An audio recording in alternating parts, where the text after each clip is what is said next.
We disclose potential assistance through this city and other local resources. As part of this, we anticipate a max of about $3 million in local assistance. As part of that $3 million, it will be part of the Minnesota Investment Program targeted for $450,000. My understanding, the city's already held that public hearing on that application. A potential request up to $500,000 to the Little Falls EDA for a revolving loan fund. We'll discuss TIF here in a moment, but the potential maximum assistance through the tax increment financing is $1,115,000. And then the final portion of it, yet to be a dollar amount yet to be zeroed in on, is a utility extension with the local gas company. We're anticipating between $500,000 and $750,000. Is that correct, Carol, or is it trending in about that $750,000 potentially? Okay. For assistance in that. So the total max through these programs or through the assistance, and again, this isn't directly through the city as part of the Minnesota Investment Fund. That's a relationship with the Minnesota Department of Employment and Economic Development, and potentially through the utility side, a relationship either with USDA or another state program to provide some assistance with that extension of that utility. So again, just for full disclosure, max of $3 million of total assistance. So. Thank you.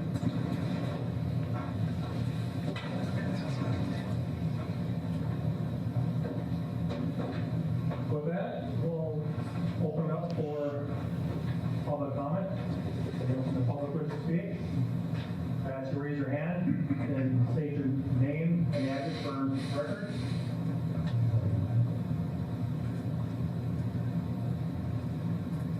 Okay, go ahead, Robin.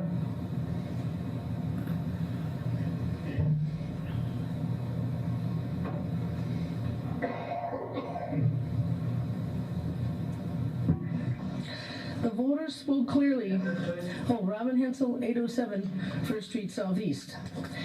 The voters spoke clearly when they ousted Council President Jeremy Handler, then Rogue Mayor Zilka, who obviously doesn't care what the voters think, promptly appointed Jeremy to the Economic Development Association, of which he is the president. Zilka is the president, that is. Of course, Zilka wants a yes man on board so he can assure pet projects such as Pet Foods gets to the head of the line regardless if the taxpayers lose out. I oppose. If Barrett Pet Foods cannot make a profit without taxpayer-funded corporate welfare dollars, they should go work for someone who can. Nothing personal, I just oppose economic grants in general, and for a lot of reasons you're about to hear. In an article, Little Falls Council supports Barrett expansion. Quote, "We kind of pride ourselves on making anything no one else wants to do," Mike said. Mike said the odor was minimal because the company doesn't use products like intestines and other scraps. Mayor Greg Zilka said based on a tour he took of the current facility, there was not a terrible odor. It doesn't smell like a meat processing facility, Zilka said. But in another interview where Klobuchar visits Brainerd area pet food maker from the Brainerd Dispatch, it says the smell of pet food was pungent even outside the building, and the factory itself had deafening noise. Those on tour were given white coats to wear so the smell didn't transfer to their clothing. I believe the Barrett folks spoke here about using kangaroo meats. From Rocky Pellegrino's Roo pet food crumble is proving popular overseas. The smell of dead Roo, unmistakably to anyone who has cooked or worked with the animals, is overwhelming in Rocky's small work shed, where a team of 3 workers process a couple of marsupials each week. Anyone else wish to speak? Go ahead.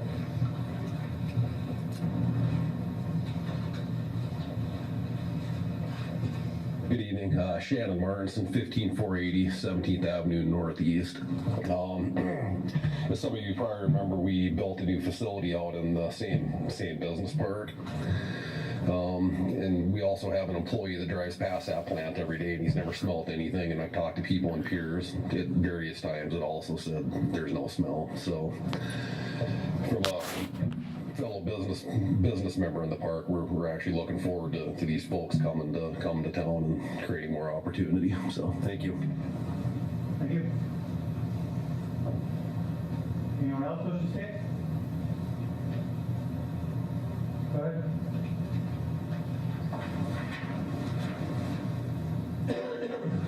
Linda Burgraff, 1032 Fifth Avenue Southeast, Little Falls. As a previous small business owner in Little Falls, I am in favor of the city helping Barrett Pet Food Innovations with funding to help them expand their company into Little Falls. It will bring much needed jobs into the area, jobs which will help other businesses grow, which means more jobs. We need businesses in town that pay good wages and benefits. Thank you. Go ahead.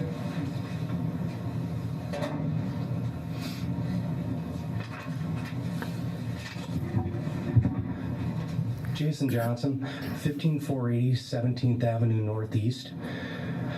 I'm also in favor of this project. We are neighbors to the future location proposed here. I think it's a wonderful thing. We are a perfect example of a small business that has come to town with help from the city.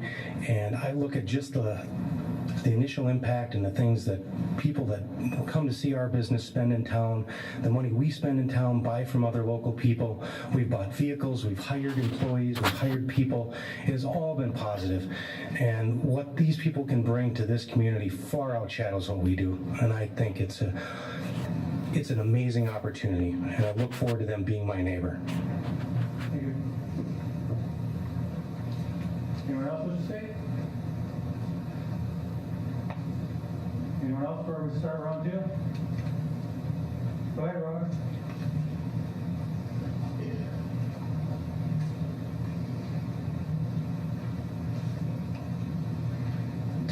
A new study from the Reason Foundation employs a simple scientific model filled with county-level job creation database and business tax incentive data to explore the relationships between tax incentives and job creation to answer that very question. The study finds no correlation between tax incentives and job creation, suggesting the program and perhaps others like it have serious flaws to their ability to create jobs. The logic of this model is that by comparing two groups of counties that are similar in many ways, except for their incentive spending, we should expect counties with more incentive spending to have more jobs. The findings shown in the accompanying graph reveal that despite spending more than their counterparts on job creation tax credits, the incentive-heavy counties realized no appreciable long-term gains in either gross or net job creation. This is largely because the success rate of companies is highly volatile. Some 96% of companies fail within 10 years, taking jobs and capital down with them like a sinking ship. Incentive programs fail because they do not account for the fact that firms and the returns they are bidding on are highly volatile and prone to failure. Policymakers should not trust any job creation projects from a firm seeking incentives or a consultant enough to risk public money in order to just potentially win those benefits. Now I have a question. I would like somebody, after all the public hearing is done, to please explain. Item number 3 says the expected increased estimated tax market value of the site without the use of tax increment is $13,428 for a 52-plus acre parcel. Folks, that's $250 an acre. How can that be possible? This city is saying that if... Thank you very much. Anyone else wish to speak? Third and final call. Anyone else wish to speak? 7:50, we'll close the public hearing. There's no action on this item tonight. Okay, any comments or questions by the EDA? I'd like to make a couple comments. First of all, I did tour that site more than once. And other people in the audience have, and I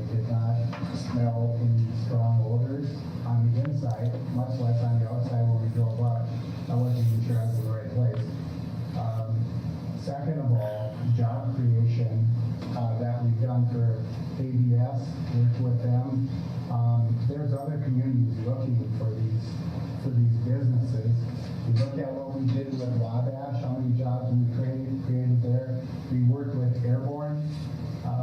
We have brought so much businesses to this community that we had to work for. And most, if not all of it, is built on land that has not generated property tax for us because this is school land, so we haven't been generating tax off of that. And most of it has been on city land, which we generated.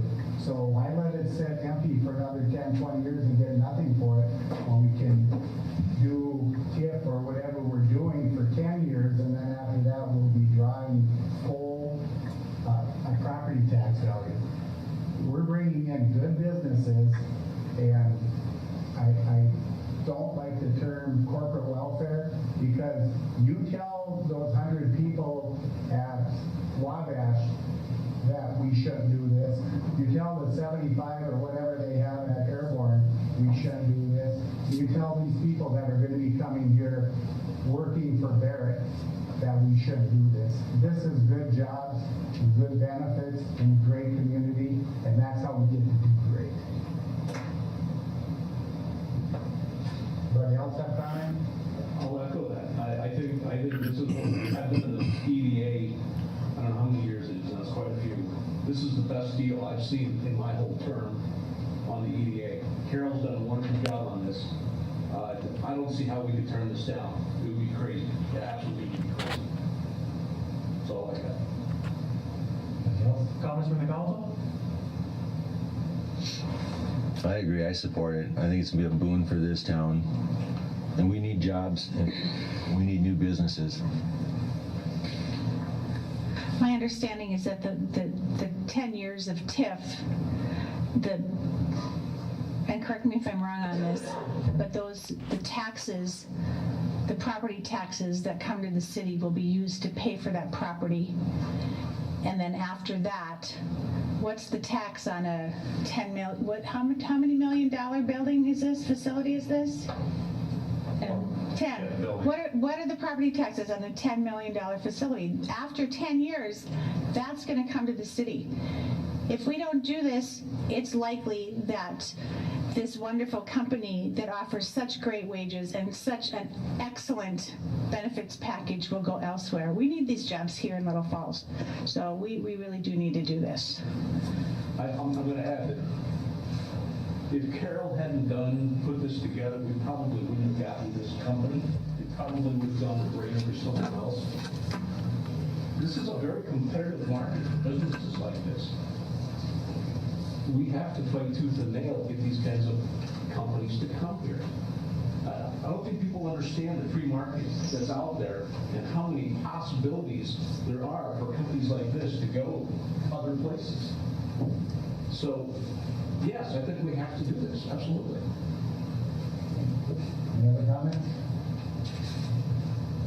It wasn't discussed this time, but I think it was at the last meeting.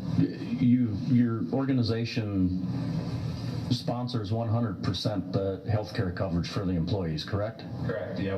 Nobody else gets a deal like that.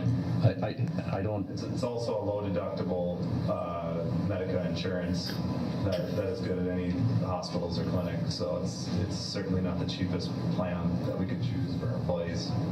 I believe we need options, jobs for people to stay here. I'd like to see the statistics. I don't know.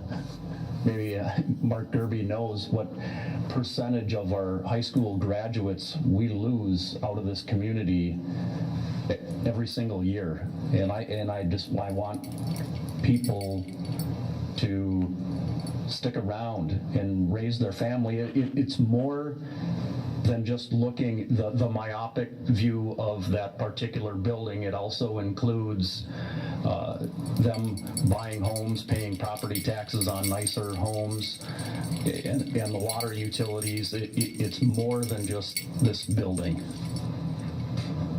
It's 100 people's livelihoods. You know, and it's a good living, and they're going to live here, and they're going to build here, just like Leif said, and they're going to spend their money here, and this money is going to stay in the community. thank you for choosing Little Falls. Thank you. And a big thanks to Carol, obviously. You're very correct with that, obviously. Before we even looked at Little Falls, when Carol came into the picture, obviously our initial inkling was to look at Brainerd because that's where we're from. It's the only place that we've ever manufactured. And obviously, yes, they were very interested, and we could have gotten the same type of package from Brainerd as well as communities around St. Cloud. But Carol brought so much to the table. We met, the mayor and the rest of the team from Little Falls, and it just felt like the right opportunity. And once that ball started rolling, we basically stopped searching for another site. It felt like the right place for us. Obviously, not that it's not local to us. We're south of town Brainerders, but it really, we felt like it's the right opportunity. It's the right place to be. Comments from EDA? David, now that I need a motion to adjourn. So moved. Second. Have a motion and a second. All in favor signify by saying aye. Aye. Opposed, same sign. Motion carries.